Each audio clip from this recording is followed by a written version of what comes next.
नमस्कार विद्यार्थी मित्रांनो, तुम्हा सर्वांचं परत एकदा विदर्भ आयएस अकॅडमीच्या ऑनलाईन प्लॅटफॉर्मवर मनपूर्वक स्वागत आहे. मित्रांनो, आपण आज प्रशासन म्हणजेच गव्हर्नन्स या विषयाची त्या ठिकाणी स्ट्रॅटेजी डिस्कस करणार आहोत. सिलेबस बघणार आहोत. सिलेबस मधील कोणते पॉइंट्स महत्त्वाचे आहेत, कोणते टॉपिक्स महत्त्वाचे आहेत, त्या टॉपिकवर वारंवार प्रश्न काय येत आहेत या गोष्टी आपण त्या ठिकाणी डिस्कस करणार आहोत आणि या विषयाची स्ट्रॅटेजी काय असली पाहिजे हे आपण बघणार आहोत. आता गव्हर्नन्स हा जो टॉपिक आहे किंवा हा जो सब्जेक्ट आहे तो GS2 चा त्या ठिकाणी पार्ट आहे. GS2. आता GS2 मध्ये जर तुम्ही बघितलं तर 4 सब्जेक्ट प्रामुख्याने असतात. पहिला आहे पॉलिटी, जे राज्यशास्त्र, पॉलिटी राज्यशास्त्र. दुसरा आहे आंतरराष्ट्रीय संबंध, त्याला आपण इंटरनॅशनल रिलेशन असं म्हणू, आंतरराष्ट्रीय संबंध. आता आपण जे आज प्रशासन किंवा गव्हर्नन्स लेक्चर बघणार आहोत तर त्या ठिकाणी काय करा, पेज समोर घेऊन बसा आणि सिलेबस लिहून घ्या. कोणत्याही विषयाचा अभ्यास करत असताना तुम्हाला अभ्यासक्रम माहित असणं खूप गरजेचं आहे. अभ्यासक्रम का माहित असणं गरजेचं आहे?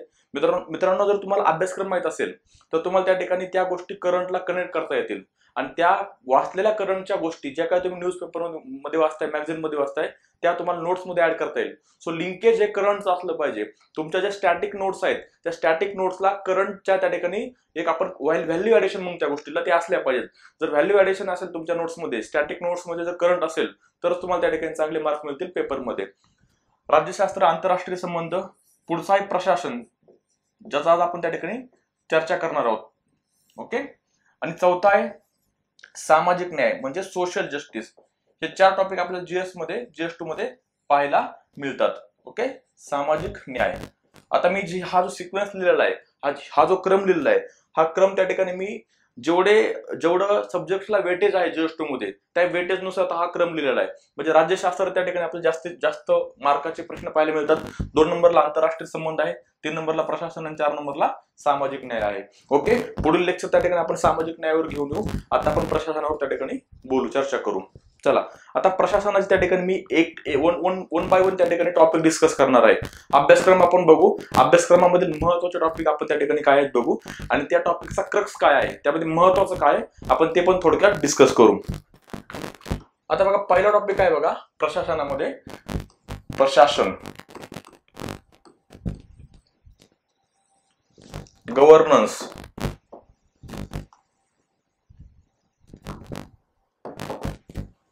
टॉपिक नंबर 1, प्रशासन म्हणजे काय?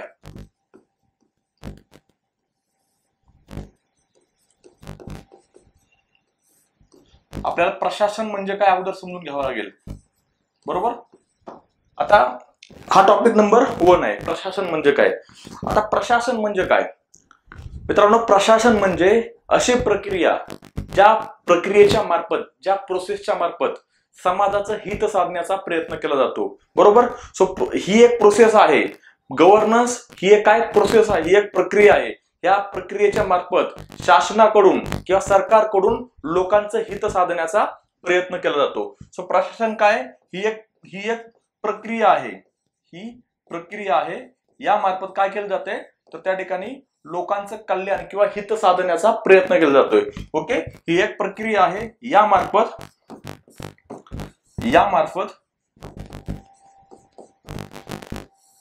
लोकांचे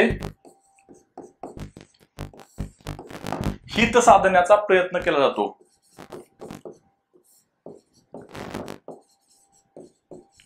हित साधण्याचा प्रयत्न केला जातो. सो समोर त्या ठिकाणी तुमच्या पेज असू द्या, प्लेन पेज, पेन असू द्या आणि या बारीक बारीक गोष्टी त्या ठिकाणी तुम्ही लिहित चला. ओके. ही एक प्रक्रिया, या मार्फत लोकांचं हित साधण्याचा प्रयत्न केला जातो. आता बघा, त्यानंतर या टॉपिक मध्ये आपला काय अभ्यास आहे? प्रशासन म्हणजे काय आपण थोडक्यात समजून घेतलं की प्रशासन एक प्रोसेस आहे. या प्रोसेसच्या मार्फत समाजातील प्रत्येक घटकाचं शासन हित साधण्याचा प्रयत्न करते, पहिली गोष्ट.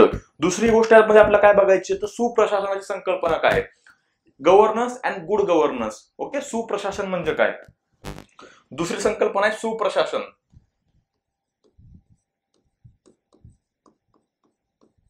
त्याला इंग्लिश मध्ये आपण म्हणू गुड गव्हर्नन्स.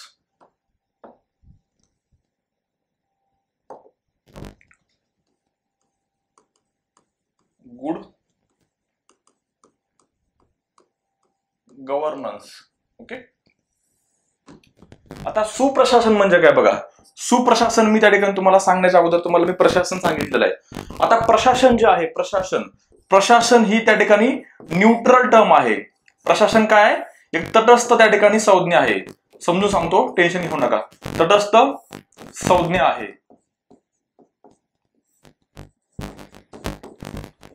आणि सुप्रशासन काय आहे, तर सकारात्मक संज्ञा आहे. सुप्रशासन सकारात्मक आहे, सकारात्मक संज्ञा आहे, सकारात्मक संज्ञा आहे. बरोबर. सुप्रशासन काय, सकारात्मक संज्ञा.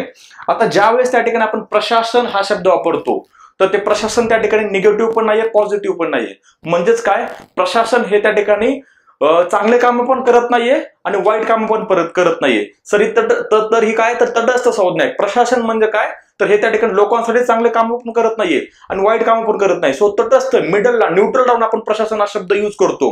प्रशासन शब्द म्हणजे हे चांगलं पण नाहीये आणि वाईट पण नाहीये. पण ज्यावेळेस त्या ठिकाणी आपण सुप्रशासन हा शब्द यूज करतो, गुड गव्हर्नन्स, म्हणजेच त्या ठिकाणी असलेलं प्रशासन हे चांगलं आहे. असलेलं प्रशासन हे लोकहिताचे काम करते, लोककल्याणाचं त्या ठिकाणी असलेलं प्रशासन काम करते. त्यामुळे त्या ठिकाणी सुप्रशासन काय, ही सकारात्मक संज्ञा आहे. म्हणजेच असलेलं प्रशासन, ज्यावेळेस असं म्हणू आपण की बाबा पुण्याचं प्रशासन काय, सुप्रशासन आहे, किंवा महाराष्ट्राचं प्रशासन कसं आहे, सुप्रशासन आहे. महाराष्ट्रात governance is a good governance. म्हणजे महाराष्ट्राचं प्रशासन हे काय, तर लोकहिताचे काय करते, तर काम करते. लोकहिताचं काम महाराष्ट्राचं प्रशासन काम करते, म्हणजे महाराष्ट्राचं प्रशासन त्या ठिकाणी गुड आहे, चांगलं आहे. आता हे कशावरून समजून घ्यायचं की बाबा असलेलं प्रशासन हे चांगलं आहे, हे कशावरून समजून घ्यायचं, तर UNDP ने त्या संदर्भात काय केलेलं आहे, तर त्या ठिकाणी 8 मानके दिलेले आहेत की 8 त्या ठिकाणी गोष्टी सांगितल्या आहेत की ह्या जर त्या ठिकाणी ह्या जर गोष्टी प्रशासनामध्ये तुम्हाला पाहायला मिळत असतील तर ते काय आहे, तर गुड गव्हर्नन्स आहे, ते प्रशासन चांगलं आहे. त्यातली पहिली गोष्ट काय मग, तर लोकांचा सहभाग. असलेल्या प्रशासनामध्ये जर लोकांचा सहभाग असेल तर काय, असलेलं प्रशासन चांगलं आहे. बरोबर. मग त्याच्या थोडक्यात आपण बघू काय, लोकसहभाग. लोकसहभाग, जर लोकांचा सहभाग त्या प्रशासनामध्ये असेल तर त्या ठिकाणी असलेलं प्रशासन काय, तर चांगलं प्रशासन आहे. हे त्या ठिकाणी काय वैशिष्ट्य आहे त्या गुड गव्हर्नन्सचं. दुसरं काय, तर पारदर्शकता. जर प्रशासनामध्ये पारदर्शकता असेल तर त्या ठिकाणी ते प्रशासन काय, तर चांगलं आहे. पारदर्शकता म्हणजे काय, पारदर्शकता म्हणजे आपल्या भाषेमध्ये की प्रशासनामध्ये काय चालू आहे, कशा पद्धतीने कारभार सुरू आहे, या सर्व गोष्टी त्या ठिकाणी लोकांना सोप्या पद्धतीने लोकांपर्यंत पोहोचल्या पाहिजेत. कसल्या, म्हणजे लोकांना काय सुरू आहे सगळ्या गोष्टी जर कळत असतील तर त्या ठिकाणी असं म्हणू की असलेलं प्रशासन त्या ठिकाणी पारदर्शक आहे. आता याचं एक उत्तम उदाहरण बघा. तुम्ही उत्पन्न दाखल्यासाठी अप्लाय केला, उत्पन्न दाखला आपल्या तहसीलमध्ये मिळतो. बरोबर. उत्पन्न दाखला आपला कुठे मिळतो, तहसीलच्या ऑफिसमध्ये मिळतो. तुम्ही उत्पन्नाच्या दाखल्यासाठी अप्लाय केल्याच्या नंतर तुम्हाला तुमच्या मोबाईलमध्ये त्या ठिकाणी तो दाखल्याची जी काही प्रोसेस आहे कुठपर्यंत गेलेली आहे, स्टेज 1, स्टेज 2, स्टेज 3 असतात. म्हणजे टेबल नंबर 1, टेबल नंबर 2 आणि पुढे फायनल त्या ठिकाणी जे काही SDM आहे त्यांच्याकडनं अॅक्युरेटी आपल्याला मिळते. सो हे सगळ्या गोष्टी आपल्याला कुठं कळतात, तर आपल्या मोबाईलवर कळतात. म्हणजे आतमध्ये काय सुरू आहे, प्रशासनामध्ये कशा गोष्टी सुरू आहेत, कसा कारभार सुरू आहे, हे जर लोकांना कळत असेल तर आपण काय समजायचं, तर असलेलं प्रशासन काय, तर चांगलं आहे, गुड गव्हर्नन्स आहे. सो अशा त्या ठिकाणी आपल्याला ह्यामध्ये 8 वैशिष्ट्ये बघायचे असतात. हे वैशिष्ट्ये बघितल्याच्या नंतर पुढे आपल्याला काय बघायचंय, तर त्या ठिकाणी प्रशासनामधील समस्या काय आहेत, सुप्रशासनामधील समस्या काय आहेत. तर सगळ्यात पहिली समस्या काय असू शकते, त्याच्यामध्ये मी तुम्हाला फक्त इंट्रो करतोय बरं का टॉपिकला, टॉपिक शिकवत नाहीये. टॉपिक एवढ्या फास्ट मध्ये शिकवता येत नसतो. टॉपिक प्रॉपर आपल्याला एक्झाम्पल्स देऊन त्या ठिकाणी पुढे जावं लागतं. सो मी जस्ट तुम्हाला त्या ठिकाणी त्या विषयाची ओळख करून देतोय की विषय आहे काय, यामध्ये कोणकोणत्या गोष्टींचा आपल्याला अभ्यास करायचा आहे, काय रणनीती असली पाहिजे, कोणत्या गोष्टी महत्वाच्या आहेत, PYQ कुठं लिंक करायचे, किंवा प्रिव्हियस इयरचे क्वेश्चन जर आपण जर आपण मागील वर्षाचे प्रश्न जर बघितले तर आपल्याला त्याच्यावरून एक ट्रेंड आपण त्याचं विश्लेषण करू शकतो की बाबा एका काही विशिष्ट टॉपिक्सवरच त्या ठिकाणी आपल्याला प्रश्न पाहायला मिळतात. ते टॉपिक्स कोणते आहेत मी तुम्हाला या लेक्चरमध्ये सांगणार आहे. ओके. आता समस्या जर आपण बघितल्या प्रशासनामधल्या तर सगळ्यात पहिली समस्या काय आहे, म्हणजे तुम्हाला सगळ्यांना माहिती आहे, हा विषय जनरल आहे बघा. सगळ्यात पहिली समस्या काय, तर भ्रष्टाचार. ओके. प्रशासनामध्ये असलेला भ्रष्टाचार एकदम त्या ठिकाणी जनरल गोष्टी आहेत सगळ्या. भ्रष्टाचार खरं तरी देशाला लागलेली कीड आहे. भ्रष्टाचार काय, देशाला लागलेली कीड आहे. त्यानंतर पुढचा एक कॉमन पॉइंट काय, दफ्तर दिरंगाई.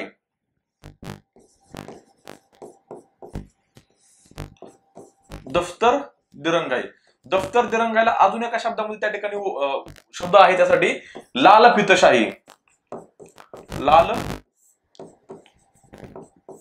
फितशाही म्हणजे सरकारी कार्यालयामध्ये जाणून बुजून एखाद्या गोष्टीला उशीर करणे, एखादं काम पूर्ण करण्यासाठी जाणून बुजून उशीर करणे म्हणजेच काय, दफ्तरमध्ये होत असलेली दिरंगाई, सरकारी कार्यालयामध्ये होत असलेली दिरंगाई.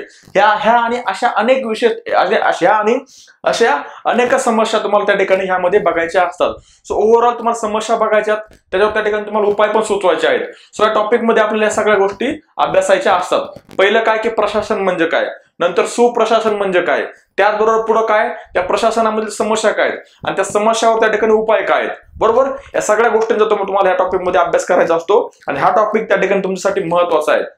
जर प्रिव्हियस इयरचे क्वेश्चन जर बघितले तर तुम्हाला ह्या टॉपिक मध्ये तुम्हाला प्रश्न आलेले पाहायला मिळतील. पुढचा आहे बघा, माहितीचा अधिकार, राईट टू इन्फॉर्मेशन, RTI.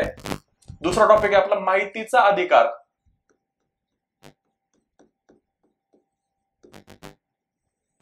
आता या टॉपिकवर सरळ जास्त प्रश्न आपल्याला आलेले पाहायला मिळत नाहीत. RTI, माहितीचा अधिकार अधिनियम.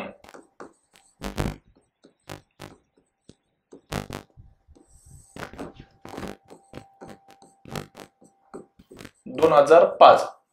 सो या कायद्याची पार्श्वभूमी काय आहे, ओके, या कायद्यामुळे प्रशासनामध्ये कशा पद्धतीने सुधारणा होत आहेत हे त्या ठिकाणी आपल्याला अभ्यासायचे. या कायद्याच्या इम्प्लिमेंटेशनसाठी म्हणजे कायद्याच्या अंमलबजावणी करण्यासाठी काय समस्या त्या ठिकाणी आपल्याला पाहायला मिळत आहेत, त्याचबरोबर सरकार त्या समस्यावर कसं मात करते. पुढे जाऊन आपल्याला ह्या ठिकाणी काय बघायचंय की हे बघा काय की ह्याची पार्श्वभूमी, या कायद्याची पार्श्वभूमी हे या ठिकाणी आपल्याला अभ्यासायचं आहे.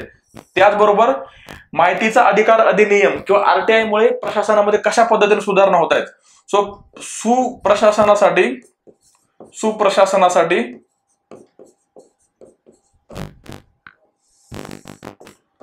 RTI कसा फायदेशीर ठरतो, कसा फायदेशीर, ओके, सुप्रशासनासाठी RTI कसा फायदेशीर.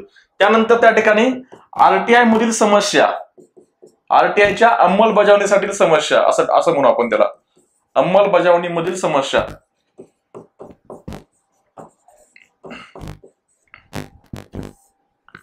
अंमलबजावणीमधील समस्या. त्यानंतर त्याच्यावर त्या ठिकाणी 2019 मध्ये RTI मध्ये त्या ठिकाणी काय झालं, सुधारणा झाली, अमेंडमेंट झाले, ओके, सुधारणा.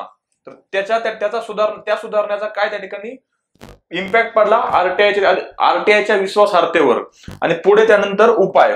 सो या सगळ्या गोष्टी त्या ठिकाणी आपल्याला मेन्स ओरिएंटेड न बघायच्या असतात, म्हणजे आपल्या लिखाणा म्हणजे डिस्क्रिप्टिव्हच्या वेने बघायच्या असतात. असं नाही की ऑब्जेक्टिव्हच्या वेनं याच्यावर त्या ठिकाणी सरळ प्रश्न नसतात. जर एखाद्या वर्षी जर त्या ठिकाणी RTI चर्चेमध्ये असेल तर त्या ठिकाणी प्रश्न आला तर त्या ठिकाणी तुम्हाला पाहायला मिळू शकतो प्री मध्ये, परंतु मेन्स मध्ये त्या ठिकाणी तुम्हाला ह्याचा प्रश्न त्या ठिकाणी पाहायला मिळणार आहे. परंतु मी असं म्हणेल की हा जर टॉपिक तुम्ही जर विश्लेषण केलं प्रिव्हियस इयरचे क्वेश्चन बघून तर सरळ ह्याच्यावर त्या ठिकाणी आपल्याला एखादा प्रश्न आलेला पाहायला मिळतोय, बरोबर, आणि अप्रत्यक्षपणे अजून एखादा, म्हणजे तसे प्रत्यक्ष आणि अप्रत्यक्षपणे प्रश्न कॅल्क्युलेट केले तर 1-2 प्रश्न आपल्याला पाहायला मिळतात. त्यामुळे हा जास्त महत्वाचा टॉपिक आपल्याला पाहायला मिळत नाही, सब्जेक्ट हा टॉपिक जास्त महत्वाचा आपल्याला पाहायला मिळत नाही. पहिला महत्वाचा होता, दुसरा थोडा कमी महत्वाचा. परंतु तुम्हाला जर RTI चांगलं समजलं तर तुम्ही RTIचे वेगवेगळ्या उत्तरामध्ये उदाहरण देऊ शकता, बरोबर. आता जर आपण त्या ठिकाणी बघितलं गव्हर्नन्सवर किती प्रश्न असतात, तर गव्हर्नन्सवर किती मार्काचे प्रश्न असतात, तर त्या ठिकाणी आपण जर ऑब्झर्व केलं तर 30 ते 40 मार्काचे, 30 ते 40 मार्काचे त्या ठिकाणी आपल्याला गव्हर्नन्सवर प्रश्न आलेले पाहायला मिळतात, बरोबर. आणि जर आपण आंतरराष्ट्रीय संबंधावर बघितले तर त्या ठिकाणी 50 ते 60 मार्काचे प्रश्न आपल्याला पाहायला मिळतात, 50 ते 60 मार्काचे प्रश्न, ओके, मार्क्स. इथं किती असतात तर त्या ठिकाणी 20 ते 30 मार्क्स. खूपदा काय होतं माहितीये का, मुलं या खालच्या पोर्शनला इग्नोर करतात, फक्त पॉलिटी बघतात आणि खालच्या पोर्शनला इग्नोर करतात. आता जर आपण कॅल्क्युलेट केले मिनिमम मार्क्स तर त्या ठिकाणी किती मार्क्स होतात ते बघा, 50, 30, 80 आणि 10, 100, ओके.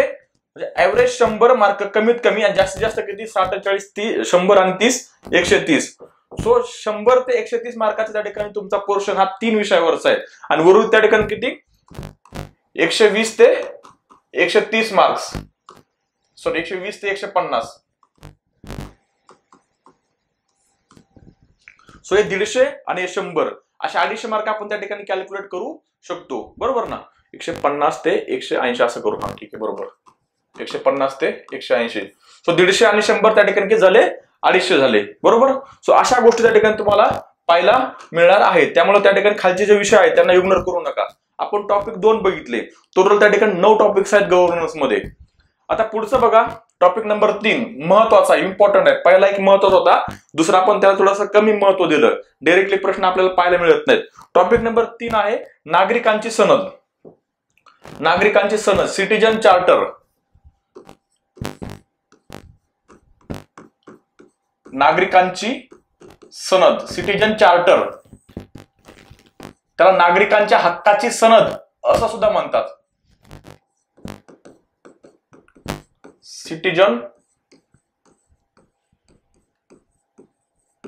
सिटीजन चार्टर, नागरिकांच्या हक्काची सनद.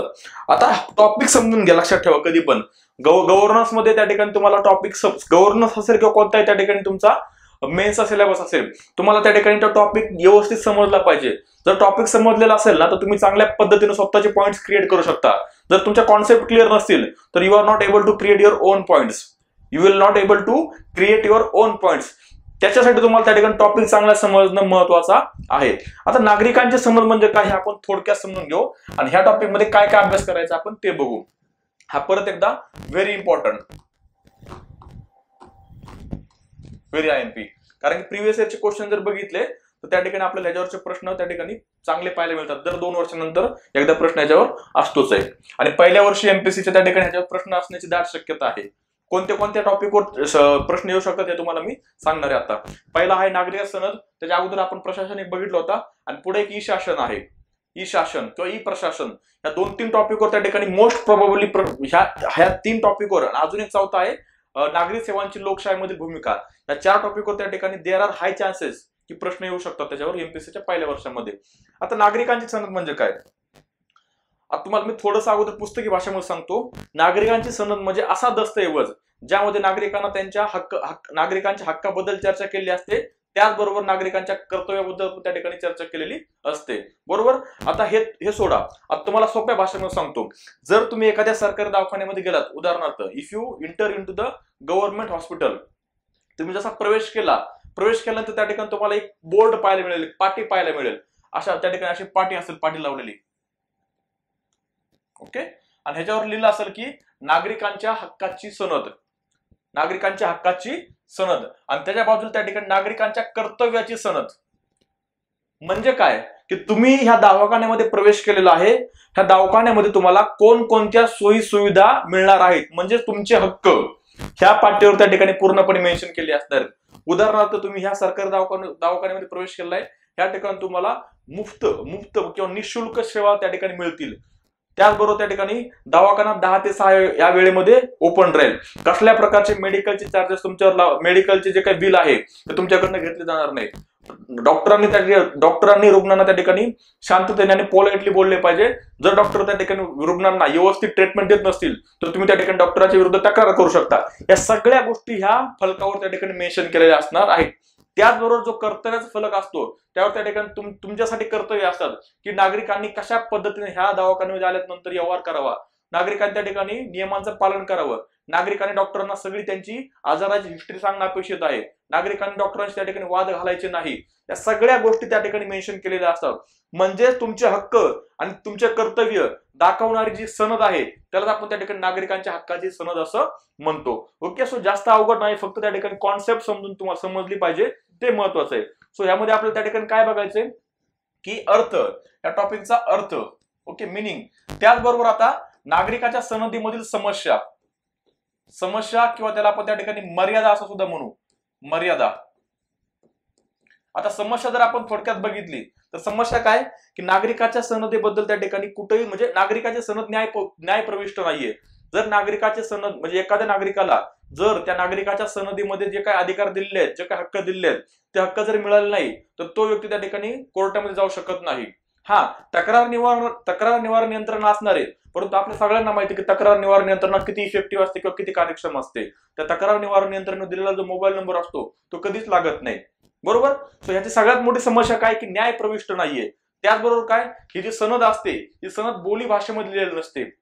भाषा मराठीच असेल आपल्या महाराष्ट्रामध्ये, परंतु त्या ठिकाणी ती भाषा एवढी क्लिष्ट असेल किंवा एवढी किचकट असेल, सर्वसामान्य नागरिकांना वाचल्यानंतर समजणार नाही की या लाईनचा अर्थ काय होते. सो बोली भाषेमध्ये नसते. त्याचबरोबर त्या ठिकाणी तंत्रज्ञानाचा खूप कमी वापर केलेला असतो. आता बघा, तुम्ही मतदानाच्या काळामध्ये तुम्हाला इलेक्शन कमिशनचे मेसेज येत होते. इलेक्शन कमिशन तुम्हाला त्या ठिकाणी काही राजकीय पक्षांचे तुम्हाला त्या ठिकाणी कॉल आले असतील की बाबा मतदान करा वगैरे वगैरे. बरोबर. म्हणजे ह्या ठिकाणी काय झालं, मतदारांना जागृत करण्यासाठी निवडणूक आयोग असेल किंवा राजकीय पक्षांनी काय केलं, तंत्रज्ञानाचा वापर केला. त्यामुळे त्या ठिकाणी लोकांमध्ये निवडणुकीच्या संदर्भात जागृती निर्माण झाली. आता बघा, जर सिटीजन चार्टर आता बहुतांश मुलांना माहित नसेल, फर्स्ट टाइम ते नाव ऐकत असतील. बरोबर ना. म्हणजे आपण अभ्यास करणारे विद्यार्थी असून सुद्धा आपल्याला नागरिकाचे सनद आपण फर्स्ट टाइम ऐकतोय किंवा आपण अभ्यासतोय. जे सर्वसामान्य नागरिक आहेत त्यांना अजूनही त्या ठिकाणी नागरिकाचा सनद म्हणजे काय हे माहित नाही. मग नागरिकाच्या सनदी संदर्भात जर नागरिकाच्या सनदेमध्ये म्हणजे सनदी संदर्भात जर लोकांमध्ये जनजागृती करायची असेल तर त्या ठिकाणी शासन आणि प्रशासन दोघांनी त्या ठिकाणी तंत्रज्ञानाचा वापर केला पाहिजे. मग तंत्रज्ञानाचा वापर कसा करायचा? बघा, तुम्ही जर इंटर केलं एखाद्या कार्यालयामध्ये, त्या ठिकाणी एक मोठी एलसीडी लावायची आणि एलसीडी लावल्यात ना त्या ठिकाणी कंटिन्युअसली त्या नागरिकांना कोणकोणते हक्क इथे मिळणार आहेत हे त्या ठिकाणी सांगत राहायचं. म्हणजे कोणतरी बोलत असणार की बाबा एक ऑडिओ रेकॉर्डिंग असेल की तुमचं त्या ठिकाणी या दवाखान्यामध्ये स्वागत आहे, तुम्हाला कोणकोणत्या सुविधा मिळणार आहेत. म्हणजे ते कंटिन्युअसली लोकांच्या कानावर पडलं की लोकांना कळेल बाबा की आपल्या या ठिकाणी हे अधिकार मिळत आहेत. जो तुम्ही बोर्ड लावलेला आहे तो बोर्ड कोणी वाचणार नाहीये, कारण की भारतामध्ये आता वाचनाची संस्कृती हळूहळू कमी होत चाललेली आहे. आपण त्या ठिकाणी तंत्रज्ञानाच्या युगात जगत आहोत. तो तंत्रज्ञानाचा इफेक्टिव्ह वापर करणं अपेक्षित आहे. सो त्या ठिकाणी ह्या मर्यादा आपल्याला त्या ठिकाणी बघायच्या आहेत. ह्याच्यावर त्या ठिकाणी शासन काय करते, शासकीय धोरण थोडक्यात बघू आपण. शासकीय धोरण ह्या मर्यादा संपवण्यासाठी शासन काय करते. बरोबर. आणि पुढे त्या ठिकाणी तुमचे उपाय सुचवायचे. आणि शेवटी कन्क्लुजन, म्हणजे ह्या ठिकाणी तुम्हाला ज्या नोट्स तुमच्या काढायच्यात मुख्य परीक्षेच्या, ह्या उत्तराच्या फॉर्मॅटमध्ये काढायच्यात. सिलेबसच्या प्रत्येक पॉइंट्सवर तुमच्याकडे नोट्स असणं अपेक्षित आहे. आता उदाहरणार्थ मी तुम्हाला प्रिव्हियस लेक्चरमध्ये इंटरनल सिक्युरिटी समजून सांगितलेलं आहे. इंटरनल सिक्युरिटी जर तुम्ही बघितला, इंटरनल सिक्युरिटीमध्ये पहिला टॉपिक काय, नक्षलवाद आहे. सो नक्षलवाद म्हणजे काय, नक्षलवादाची कारणे काय भारतामध्ये, पहिले नक्षलवाद म्हणजे काय, दुसरं नक्षलवादाची कारणे काय, त्यानंतर त्याच्यावर त्या ठिकाणी शासन काय उपाय करते, त्याच्यावर तुम्ही तुमचे उपाय काय सुचवता, आणि शेवटी कन्क्लुजन. असं प्रत्येक पॉइंटवर तुमच्या स्वतःच्या नोट्स असणं अपेक्षित आहे. त्या नोट्सला अटॅच मध्ये तुमचा डेटा असणं अपेक्षित आहे करंट ओरिएंटेडचा, की करंटला आजूबाजूला काय सुरू आहे. उदाहरणार्थ नक्षलवाद संदर्भात त्या ठिकाणी देशाचे जे गृहमंत्री आहेत अमित शहाजी यांनी सांगितलं की आम्ही त्या ठिकाणी पुढच्या 2026 पर्यंत देशामधून त्या ठिकाणी आम्ही नक्षलवाद संपू. किंवा महाराष्ट्राचे मुख्यमंत्री देवेंद्र फडणवीस यांनी काय सांगितलं की महाराष्ट्रामधून आम्ही 3 वर्षामध्ये आम्ही काय करू तर नक्षलवाद संपून टाकू. सो हे स्टेटमेंट आपल्यासाठी खूप महत्वाचे आहेत. हे कोणत्या त्या ठिकाणी सर्वसामान्य व्यक्तीने स्टेटमेंट बोललेले नाहीत, तर ऑथेंटिक संविधानिक पदावर असलेल्या व्यक्तींनी या संदर्भात त्या ठिकाणी भाष्य केलेलं आहे. That's why that statements are very important for us. So we have to collect that statements in our notes. आपल्या नोट्स मध्ये आपल्याला ते स्टेटमेंट कलेक्ट करावं लागणार आहे आणि त्या संदर्भात त्या ठिकाणी व्हॅल्यू ॲडिशन करावं लागणार आहे. सो हे स्टेटमेंट जर तुम्ही त्या ठिकाणी कन्क्लुजन मध्ये यूज केले तर तुम्हाला त्याचा फायदा होणार आहे. त्याचबरोबर जर त्या ठिकाणी एखाद्या उदाहरणार्थ तुम्ही जर बघितलं तर नक्षलवाद संदर्भात त्या ठिकाणी दिलीप भुरिया कमिटी आपण बघतोय. दिलीप भुरिया समिती ही त्या ठिकाणी नक्षलवादाच्या म्हणजे आदिवासीच्या इम्प्रुव्हमेंटसाठी दिलीप भुरिया समिती त्या ठिकाणी स्थापन केली होती. सो दिलीप भुरिया समितीचा आपल्याला त्या ठिकाणी रेफरन्स देणं अपेक्षित आहे. आपण उपाय सुचवत असताना आपण जर एखाद्या समितीचं त्या ठिकाणी कोट केली तर ते अधिक ऑथेंटिक त्या ठिकाणी ती समिती आपल्याला पाहायला मिळते किंवा तो उपाय अधिक ऑथेंटिक आपल्याला पाहायला मिळतो. सो तुम्हाला करंटचा तडका आपण त्याला म्हणू, करंटचा तडका तुम्हाला त्या ठिकाणी द्यावाच लागेल, त्याशिवाय तुम्हाला मार्क्स येणार नाहीत. कारण की जे स्टॅटिक पॉइंट्स आहेत जे तुम्ही लिहिणार आहात ते सगळेच लिहिणार आहेत. दफ्तर दिरंगाई प्रत्येक विद्यार्थी लिहिणार आहे, भ्रष्टाचार हा प्रत्येक विद्यार्थी लिहिणार आहे. पण भ्रष्टाचारासंदर्भात दफ्तर दिरंगाई संदर्भात जर तुम्ही एखादा करंट ओरिएंटेडचा डेटा दिला तर ते अजून इफेक्टिव्ह ठरणार आहे.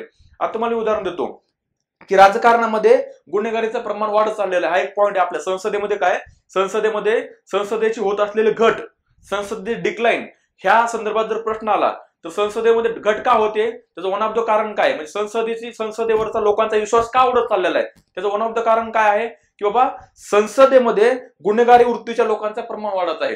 आता तुम्हाला माहिती आहे, मला एक माहिती आहे, गुन्हेगारी वृत्तीचं प्रमाण खूप जास्त प्रमाणात आहे, की ज्यांच्यावर केसेस आहेत हे खूप सारे त्या ठिकाणी संसदेमध्ये आहेत. परंतु असं हे मोगम बोलून चालत नाही, ढोबळमानाने बोलून चालत नाही. आपल्याला एखाद्या संस्थेचा त्या ठिकाणी डेटा असणं अपेक्षित आहे.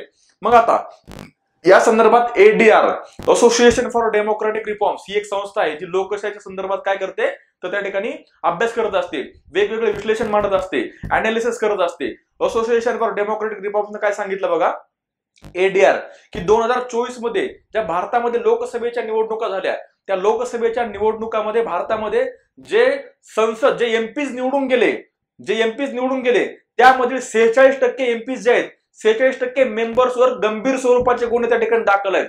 मग गंभीर स्वरूपाचे गुन्हे म्हणजे काय, तर चोरी असेल, खून असेल, बलात्कार असेल, खंडणी असेल, अशा गंभीर स्वरूपाचे गुन्हे त्या ठिकाणी त्या निवडून आलेल्या खासदारावर आहेत. ही खूप त्या ठिकाणी देशाच्या लोकशाहीसाठी धोक्याची घंटा आहे.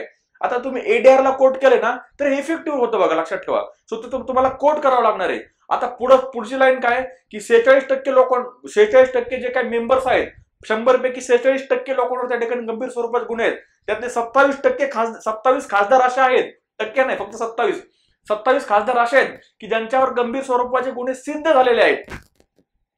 गुन्हे हे सिद्ध झालेले आहेत, लक्षात ठेवा. सो ही देशाच्या लोकशाहीसाठी त्या ठिकाणी खूप धोक्याची घंटा आपण म्हणू शकतो. सो अशा गोष्टी तुम्हाला व्हॅल्यू ऍडिशन त्या ठिकाणी करत चला, त्या ठिकाणी ऍड करावा लागणार आहे. सो टॉपिक नंबर 3 होता, खूप महत्वाचा आहे. आता चौथा टॉपिक बघा, आपण त्याला थोडंसं कमी वेटेज देऊ. तो आहे सामाजिक लेखापरीक्षण. एक मिनिट, थोडं पाणी पितो.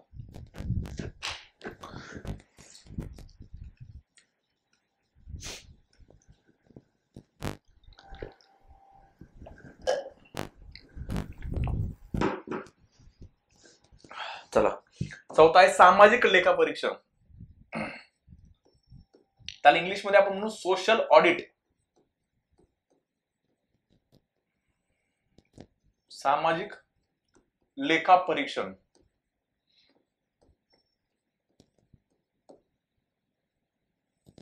Social audit.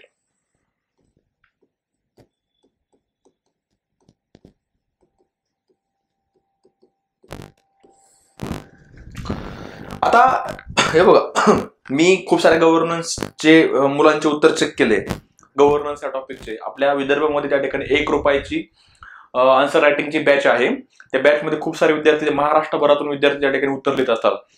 उत्तर चेक करत असताना मला हे समजतंय की उत्तर मुलांमध्ये त्या ठिकाणी कॉन्सेप्च्युअल क्लॅरिटी खूप कमी आहे, की नेमकं सामाजिक लेखापरीक्षण म्हणजे काय. कॉन्सेप्ट जर त्यांना समजल्या तर त्या ठिकाणी ते उत्तर चांगले लिहू शकतील, हे त्या ठिकाणी मी ऑब्झर्व केलं. ओके, आता बघा, सामाजिक लेखापरीक्षण म्हणजे काय बघा, की शासकीय धोरणांचे समाजाच्या मार्फत केलेले परीक्षण. जो बेनिफिशरी गट आहे, ज्या घटकाला सामाजिक धोरणांच्या, सरकारी धोरणांचा फायदा होतोय, त्याच घटकाकडून त्या ठिकाणी त्या योजनांचं परीक्षण करणे. म्हणजेच काय, की उदाहरणार्थ मनरेगा ही स्कीम आहे. मनरेगा स्कीमचा फायदा ज्या लोकांना होतोय, मनरेगामध्ये जे लोक काम करतायत, त्यांच्याकडे त्या ठिकाणी सरकारी अधिकारी किंवा शासकीय जे लोक आहेत ते जातील आणि ते त्यांना त्या ठिकाणी विचारतील की मनरेगामध्ये त्या ठिकाणी तुम्हाला काय वाटतंय, इज दिस सक्सेसफुल स्कीम, ही एक यशस्वी योजना आहे की यामध्ये अजून काय सुधारणा करणं अपेक्षित आहे. म्हणजे जो घटक त्या ठिकाणी प्रॅक्टिकली त्यामध्ये काम करतोय त्या घटकाकडनं रिव्ह्यू घेणे, मग ते रिव्ह्यू त्या ठिकाणी परत सरकारपर्यंत पोहोचवणे, आणि सरकार परत काय करेल तर त्या ठिकाणी त्या असलेल्या योजनेमध्ये सुधारणा करेल. सो ही एक प्रोसेस आहे की ज्या मार्फत त्या ठिकाणी down to up approach. Down to up म्हणजे काय, की तळागाळातील लोकांमध्ये जाऊन की प्रॉपर ती स्कीम कशी आहे, ह्याच्यामध्ये काय सुधारणा करणं अपेक्षित आहे, हा रिव्ह्यू घेऊन त्याचं मूल्यमापन करून त्याचं लेखापरीक्षण करून ते त्या ठिकाणी सरकार दरबारी घेऊन जाणे म्हणजे सामाजिक लेखापरीक्षण. सामाजिक म्हणजे समाजाच्या मार्फत शासकीय धोरणांचं परीक्षण. लेखापरीक्षण म्हणजे सामाजिक लेखापरीक्षण. समाजामार्फत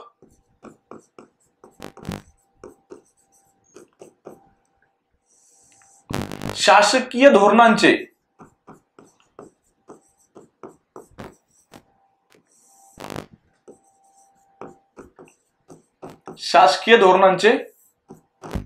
परीक्षण करणे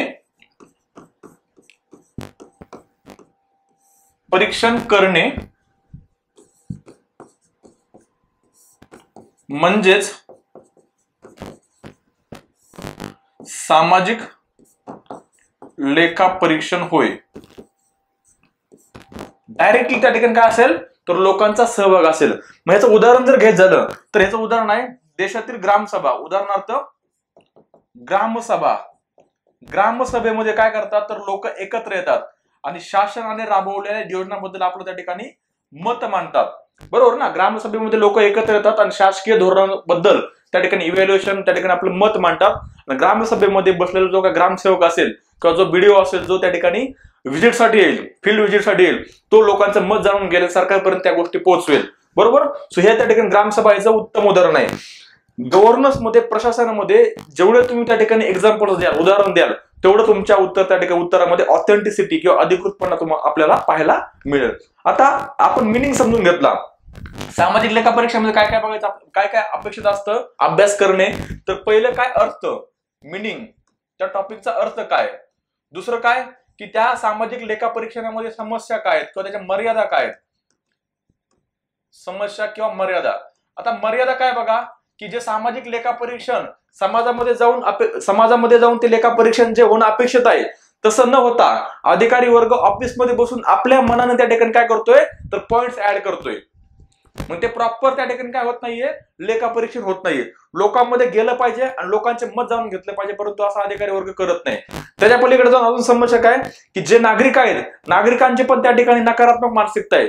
त्यांच्याकडे त्या ठिकाणी प्रेरणेचा अभाव आहे, इन्स्पिरेशन नाही की why we should participate in the governance. आपण का प्रशासनामध्ये सहभाग घेतला पाहिजे या संदर्भात त्यांच्याकडे सकारात्मक ऊर्जा नाहीये, प्रेरणा नाही. ही पण समस्या आहे. या आणि अशा अनेक समस्या त्या ठिकाणी आपल्या ह्याच्यामध्ये अभ्यासायच्या असतात.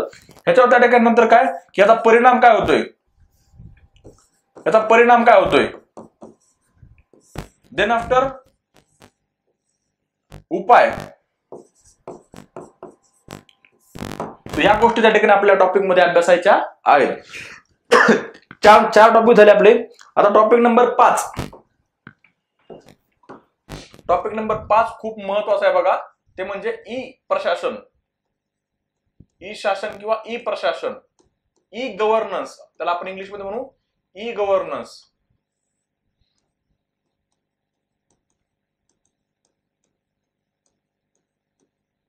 E governance very important topic. Y important बघा. ई शासन किंवा ई प्रशासन हा टॉपिक का महत्वाचा त्या ठिकाणी बनवून गेलेला आहे, त्याचं कारण असे की असलेलं प्रशासन दिवसेंदिवस काय करते तर प्रशासनामध्ये तंत्रज्ञानाचा वापर करते. असलेलं प्रशासन दिवसेंदिवस काय करते, प्रशासनामध्ये तंत्रज्ञानाचा वापर करते. असलेलं गव्हर्नमेंट हे टेक्नॉलॉजीचा वापर करते. 21वे शतक हे काय तर हे त्या ठिकाणी तंत्रज्ञानाचं युग आहे. मग ह्या प्रशासनामध्ये तंत्रज्ञानाचा वापर होत असताना त्या ठिकाणी समस्या काय हे आपल्याला समजल्या पाहिजे, त्याच्यावर उपाय काय आपल्याला कळलं पाहिजे. सो ह्यासाठी हा टॉपिक त्या ठिकाणी महत्वाचा ठरत चाललेला आहे.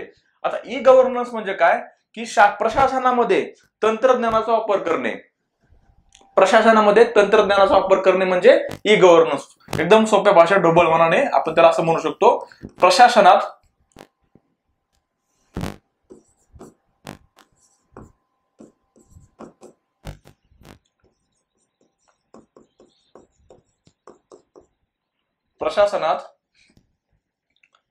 तंत्रज्ञानाचा वापर करणे.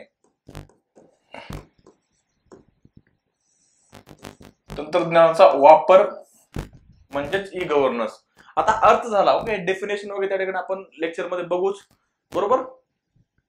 पुढे बघा. आता ई गव्हर्नन्सच्या संदर्भात मर्यादा काय आहेत, समस्या काय आहेत. मर्यादा. सगळ्यात मोठी मर्यादा म्हणजे काय तर डिजिटल विभाजन. डिजिटल विभाजन. जेवढ्या मोठ्या प्रमाणात शहरी भागामध्ये पायाभूत सुविधा उपलब्ध आहेत तेवढ्या ग्रामीण भागामध्ये आजही उपलब्ध नाहीत. म्हणजेच काय, जर तुम्हाला त्या ठिकाणी प्रशासनामध्ये तंत्रज्ञानाचा वापर करायचा असेल तर त्या ठिकाणी तुम्हाला इंटरनेट लागणार आहे, लोकांकडे त्या ठिकाणी मोबाईल असणं गरजेचं असणार आहे. बरोबर आहे. वीज असणं गरजेचं आहे. ह्या गोष्टी नाहीयेत ग्रामीण भागात. आजही वीज त्या ठिकाणी वेळेवर येत नाहीये. आजही त्या ठिकाणी टावर्स नाही, सिग्नल नाही. आजही ग्रामीण भागात गेल्यानंतर फोनवर बोलत असले तर आपल्या घराच्या बाहेर यावं लागतं किंवा गावाच्या बाहेर जाऊन त्या ठिकाणी कॉल करावा लागतो. बरोबर. मग ह्या बेसिक गोष्टी जर नसतील तर तुम्ही तंत्रज्ञानाचा कितीही त्या ठिकाणी सकारात्मक वापर करण्याचा प्रयत्न केला प्रशासनामध्ये तरी तो त्या ठिकाणी इफेक्टिव्हली लोकांपर्यंत त्याचा मेसेज पोहोचणार नाही किंवा फायदा होणार नाही. ही सगळ्यात मोठी त्या ठिकाणी समस्या आहे. पुढे जर आपण बघितलं तर गोपनीयता किंवा सिक्रेसी सॉरी गोपनीयता. आता बघा खूप सारे लोक त्या ठिकाणी सायबर गुन्ह्याच्या संदर्भात त्या ठिकाणी अनअवेअर आहेत, त्यांच्यामध्ये जागरूकता नाहीये. आपण कोणती मोबाईल लिंक आली की आपण लगेच क्लिक करतो आणि आपण अलाव करतो त्याला, त्या गोष्टी परत त्या ठिकाणी काय होतं, आपला सगळा प्रायव्हेट डेटा सायबर गुन्हेगार चोरतात.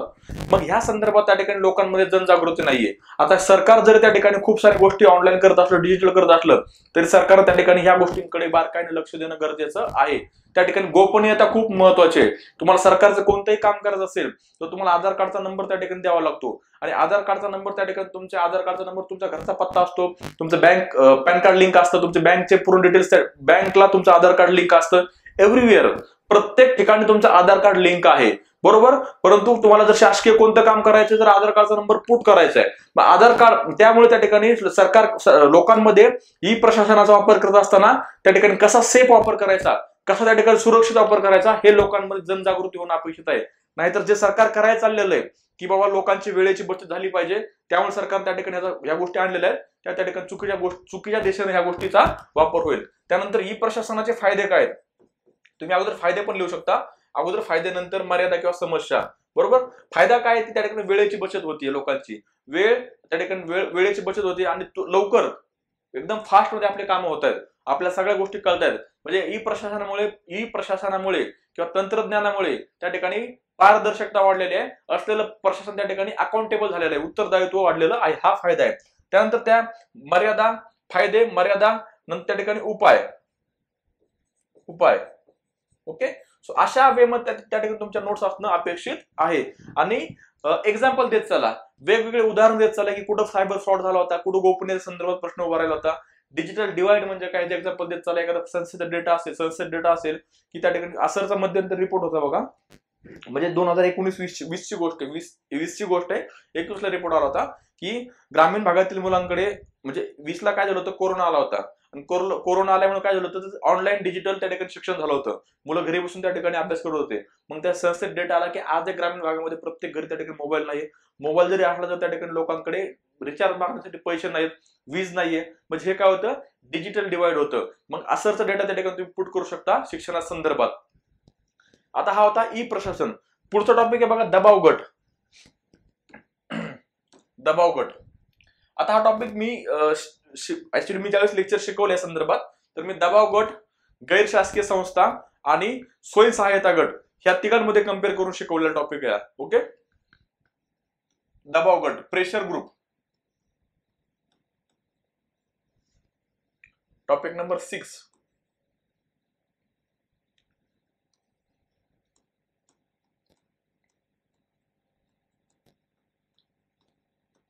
Pressure groups.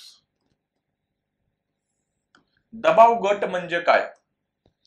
दबाव गट म्हणजे स्वतःचं हित साधण्यासाठी समविचारी लोकांचा त्या ठिकाणी एकत्र असलेला गट. अर्थ काय होतो याचा? स्वतःचे हित साधण्यासाठी,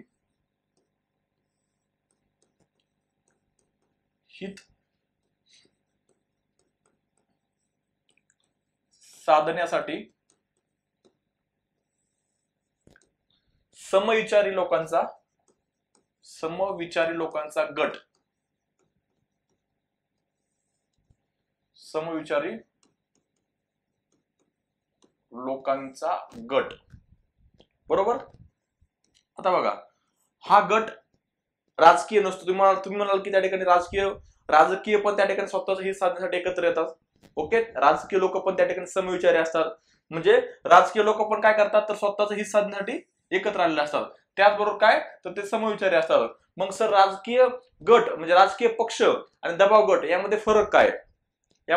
हा प्रश्न तुम्हाला पडलाच पाहिजे ना, की राजकीय लोक पण त्या ठिकाणी स्वतःचं हित साधण्यासाठी म्हणजे सत्तेमध्ये जाण्यासाठी एकत्र आलेले असतात आणि त्यांची आयडिओलॉजी पण सेम असते, विचारधारा पण सेम असते. सो मित्रांनो, ह्याच्यामध्ये फरक बघा, राजकीय पक्ष आणि दबाव गट यांच्यामध्ये फरक काय? राजकीय पक्षांना त्या ठिकाणी सत्ता मिळवायची असते, दे वॉन्ट पॉवर. ओके, त्यांना त्या ठिकाणी काय पाहिजे असते? राजकीय पक्षांना सत्ता पाहिजे असते. आणि जे दबाव गट आहेत, त्या दबाव गटांना त्या ठिकाणी सत्तेशी काय घेणं देणं नसतं, स्वतःचं हित साधण्यासाठी ते सरकारवर दबाव टाकत असतात. याचं उदाहरण जर आपण घेत झालं तर उदाहरण बघा, असं कन्सिडर करा की त्या ठिकाणी किसान युनियन म्हणजे शेतकऱ्याची काय तर एक संघटना आहे, बरोबर ना. आणि त्यांचं हित साधण्यासाठी त्यांच्या शेतमालाला भाव येण्यासाठी त्या ठिकाणी काय करते ते गट युनियन काय करणार आहे, सरकारवर दबाव टाकणार आहे. पण त्यांचं त्या ठिकाणी सत्तेमध्ये येण्याचं दृष्टिकोन नाहीये, त्यांना सत्तेमध्ये यायचं नाही. हाच मेजर डिफरन्स आहे. राजकीय पक्षांना सत्तेमध्ये यायचं असतं आणि दबाव गटांना सत्तेमध्ये यायचं नसतं. हा मेजर डिफरन्स आहे दबाव गट आणि राजकीय पक्षामध्ये. परंतु कधी कधी दबाव गटांचं राजकीय पक्षामध्ये रूपांतर सुद्धा होतं. दबाव गटांचे राजकीय पक्षामध्ये रूपांतर सुद्धा झालेलं आपल्याला पाहायला मिळतं. याचं उत्तम उदाहरण काय तर आम आदमी पार्टी. आम आदमी पार्टी सुरुवातीला त्या ठिकाणी भ्रष्टाचाराच्या विरुद्ध उभा राहिलेला एक गट होता. भ्रष्टाचार विरोधी उभा राहिलेला एक काय होता, गट होता. भविष्यामध्ये आम आदमी पार्टीने ठरवलं की आपल्याला जर त्या ठिकाणी बदल पाहिजे असेल, if you want change then we have to gain the power. आपल्याला जर त्या ठिकाणी बदल पाहिजे असेल तर आपल्याला त्या ठिकाणी सत्ता मिळवावं लागेल किंवा आपल्या सत्तेमध्ये जावं लागेल असं ठरवलं. आणि या दबाव गटाचं रूपांतर कुठं झालं तर राजकीय पक्षामध्ये झालं. सो दबाव गटाचं रूपांतर राजकीय पक्षामध्ये भविष्यामध्ये होऊ शकतं. बट मेजर डिफरन्स काय की दबाव गटाला पॉवर पाहिजे नसते आणि राजकीय पक्षांना त्या ठिकाणी पॉवर पाहिजे असते. बरोबर. आता होता दबाव गट. दबाव गटाच्या नंतर काय तर आपण जर फरक बघितला, गैरशासकीय संस्था म्हणजे एनजीओ. आता एनजीओ मध्ये आणि दबाव गटामध्ये काय फरक आहे? एनजीओ मध्ये काय तर समविचारी लोक असतात. उदाहरणार्थ एखाद्या पर्यावरणासंदर्भात गट आहे, परंतु ते स्वतःचं हित साधण्यासाठी एकत्र आले नसतात. एनजीओ मध्ये जे लोक आहेत, एनजीओचा जो गट आहे तो स्वतःचं हित साधण्यासाठी एकत्र आलेला नसतो, तर तो दुसऱ्या गटाचं हित साधण्यासाठी एकत्र आलेला गट असतो. नॉन गव्हर्नमेंटल ऑर्गनायझेशन किंवा गैरशासकीय संस्था हे दुसऱ्या घटकाचं हित साधण्यासाठी एकत्र आलेले असतात. आता उदाहरणार्थ डॉक्टर विदाउट बॉर्डर्स ही एक संघटना एनजीओ आहे, बरोबर ना. नॉन गव्हर्नमेंटल ऑर्गनायझेशन आहे डॉक्टर विदाउट बॉर्डर्स. म्हणजे डॉक्टरांना म्हणजे जे डॉक्टर्स आहेत, डॉक्टरांना सीमेची मर्यादा नाहीये. ते त्या ठिकाणी देशाच्या बाहेर कुठे जाऊन लोकांची सेवा करू शकतात. जिथं त्या ठिकाणी भूकंप आलेला आहे, जिथं त्या ठिकाणी पूर आलेला आहे, जिथं दुष्काळ आहे, जिथं युद्ध झालेलं आहे, अशा ठिकाणी जाऊन डॉक्टर्स काय करतात, मानवतेच्या दृष्टिकोनातून त्या ठिकाणी सेवा करतात. अशी संघटना आहे. सो फरक काय, दबाव गटामध्ये स्वतःच हित साधायचं असतं आणि एनजीओ मध्ये त्या ठिकाणी स्वतःच हित साधायचं नसतं. अजून एक फरक काय, दबाव गटांना सरकार पैसे देत नाही आणि एनजीओ ला त्या ठिकाणी काम करण्यासाठी सरकार पैसे देतं. दिस इज ऑल्सो मेजर डिफरन्स. बरोबर. पुढे ह्याच्यामध्ये आपल्याला काय बघायचंय, दबाव गटामधील असलेल्या समस्या. बरोबर. त्यानंतर काय, दबाव गट कशा पद्धतीने त्या ठिकाणी लोकशाहीमध्ये भूमिका, दबाव गटाची लोकशाहीमधील भूमिका. दबाव गटाची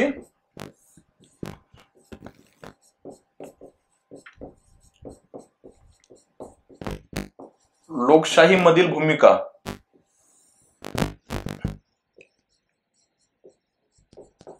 दबाव गटाची लोकशाहीमधील भूमिका. ओके. आणि दबाव गटाच्या समस्या सोडवण्यासाठी त्या ठिकाणी नंतर उपाय. सो हा टॉपिक त्या ठिकाणी एवढा महत्वाचा नाही, परंतु हा टॉपिक थोडासा ओव्हरलॅप होतोय. ओव्हरलॅप कुठं तुम्हाला हा टॉपिक GS3 मध्ये पण पाहायला मिळेल, GS2 मध्ये पण आहे. जर तुमचा ऑप्शनल PSIR असेल तर ऑप्शनल मध्ये सुद्धा आहे. ऑप्शनल मध्ये त्या ठिकाणी 2 ठिकाणी आहे.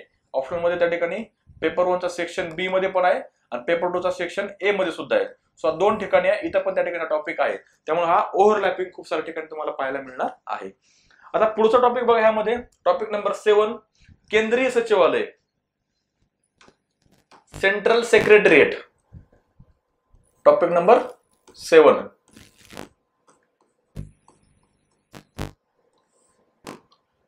केंद्रीय सचिवालय, सेंट्रल सेक्रेटरिएट. आता केंद्रीय सचिवालय म्हणजे काय तर केंद्रीय सचिवालय हे काय तर ही एक त्या ठिकाणी एक बिल्डिंग आहे. कुठे आहे, नवी दिल्लीमध्ये. नवीन दिल्लीमध्ये काय एक बिल्डिंग आहे. ह्या बिल्डिंग मध्ये कोण बसतात तर त्या ठिकाणी additional secretary, joint secretary, cabinet secretary हे महत्वाचे त्या ठिकाणी अधिकारी त्या ठिकाणी बसलेले असतात. आणि त्या ठिकाणी बसून काय करतात ते देशाचे जे काही महत्वाचे धोरण आहेत ते धोरण आखण्याचे त्या ठिकाणी काम करतात. देशातील महत्वाचे धोरणे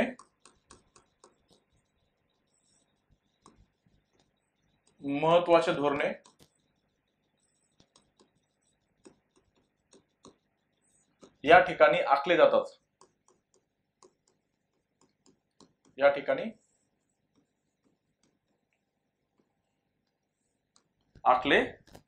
कॅबिनेट सेक्रेटरिएट मध्ये. बरोबर. आणि हे त्याचबरोबर जे कॅबिनेट सेक्रेटरी आहेत त्यामुळे सगळ्यात म्हणजे प्रशासनामध्ये सगळ्यात मोठं पद कोणतं आहे तर कॅबिनेट सेक्रेटरी. ओके, केंद्रीय सचिवालयामध्ये सगळ्यात मोठं पद म्हणजे देशाच्या पूर्ण प्रशासनामध्ये सगळ्यात मोठं पद कोणतं? Cabinet secretary. हे त्याचबरोबर मंत्री म्हणजे हे कॅबिनेट सेक्रेटरी, जॉईंट सेक्रेटरी आणि ऍडिशनल सेक्रेटरी हे सगळे मिळून त्या ठिकाणी काय करतात? तर मंत्र्यांना त्या ठिकाणी सल्ले देतात. ओके, मंत्र्यांना सल्ले देण्याचे काम, ऍडवाइसेस देण्याचे काम यांच्यामार्फत त्या ठिकाणी केले जाते. बरोबर आहे, यांच्यामार्फत त्या ठिकाणी सल्ले देण्याचे काम त्या ठिकाणी केले जाते. सो हा एक टॉपिक आहे, ह्याला अजून थोडंसं ओव्हरलॅपिंग, जास्त महत्वाचं नाही. ओके, मी महत्व सांगितलं तुम्हाला, ई शासन असेल, प्रशासन असेल, नागरिकांचा सनद असेल आणि अजून 4 नंबरचा कोणता आहे तर त्या ठिकाणी हा नागरी सेवांची लोकशाहीमधील भूमिका. आता ह्याच्यानंतर ह्याला जोडून पुढचा टॉपिक आहे सार्वजनिक धोरणे, पब्लिक पॉलिसीज. सार्वजनिक धोरणे, सार्वजनिक धोरणे म्हणजे काय? अर्थ, सार्वजनिक धोरणांचे त्या ठिकाणी उद्दिष्टे किंवा महत्व, त्या संदर्भात असलेल्या समस्या आणि उपाय. बरोबर, ह्या गोष्टी या टॉपिक मध्ये अभ्यासायच्या आहेत. आणि शेवटचा टॉपिक आहे आपला नागरी सेवांची लोकशाहीमध्ये भूमिका. 9 नंबरचा नागरी सेवांची, सिव्हिल सर्व्हिसेस, नागरी सेवांची लोकशाहीमधील भूमिका.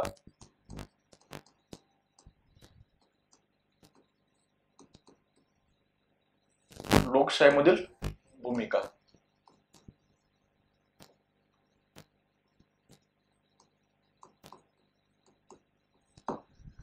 आता बघा, civil servants are the backbone of the country. नागरिक सेवक काय तर त्या ठिकाणी आपल्या देशाचा कणा आहेत. बरोबर, देशाचा कणा आहेत.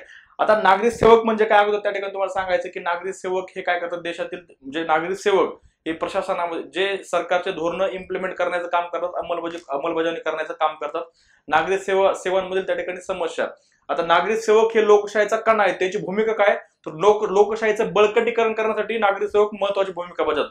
हे जे धोरणं आखले जातात, हे धोरणं जे काय आखले जातात, या धोरणांचं जर त्या ठिकाणी प्रॉपर इम्प्लिमेंटेशन झालं नाही, अंमलबजावणी झालं नाही तर त्या धोरणांना काहीच अर्थ उरत नाही. मग त्या धोरणांची अंमलबजावणी करण्यासाठी कोण महत्वाचं काम करत, कोण महत्वाचं आहे तर नागरिक सेवक. नागरिक सेवक हे जर धोरणांची अंमलबजावणी झाली तर त्या ठिकाणी लोकांचा लोकशाही मधला विश्वास वाढणार आहे.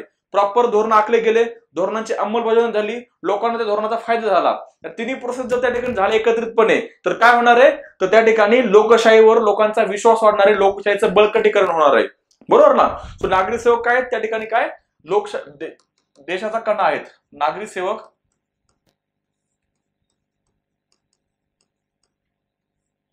देशाचा कणा आहेत,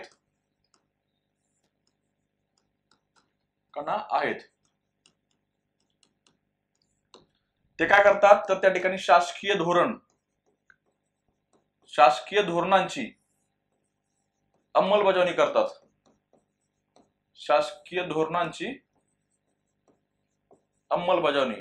आता ह्याच्या अगोदरचा 8 आणि 7 नंबर टॉपिक काय? 7 नंबरचा आहे धोरण कोण आखते. ओके, 8 नंबर मध्ये कसे आखले जातात आणि 9 नंबर मध्ये त्याची अंमलबजावणी करतात. Okay, that's why they are backbone of the country. तर अशा पद्धतीने त्या ठिकाणी आपला गव्हर्नन्सच्या टॉपिकचा अभ्यास करायचा आहे. हा एकदम जनरल टॉपिक आहे. गव्हर्नन्स असेल, सोशल जस्टिस असेल, IR असेल, या गोष्टी कशा आहेत तर तुम्हाला म्हणजे इंटरेस्टिंग गोष्टी आहेत, थोड्या समजणारे आहेत आणि तुम्ही आजूबाजूला या गोष्टी लिंक करू शकता. बरोबर. सो आय होप तुम्हाला त्या ठिकाणी लेक्चर आवडलं असेल. आपण त्या ठिकाणी अमरावतीमध्ये पुढच्या रविवारी, हा सोडून पुढच्या रविवारी आपण त्या ठिकाणी गव्हर्नन्सचा 1 डे सेमिनार ठेवणार आहोत. ओके, त्या संदर्भात चर्चा सुरू आहे. कन्फर्म झाल्यानंतर तुम्हाला त्या संदर्भात माहिती कळवण्यात येईल. ओके, चलो तुर्तास एवढेच, इथंच थांबू. Thank you so much for lecture. Take care. Bye. Have a nice day.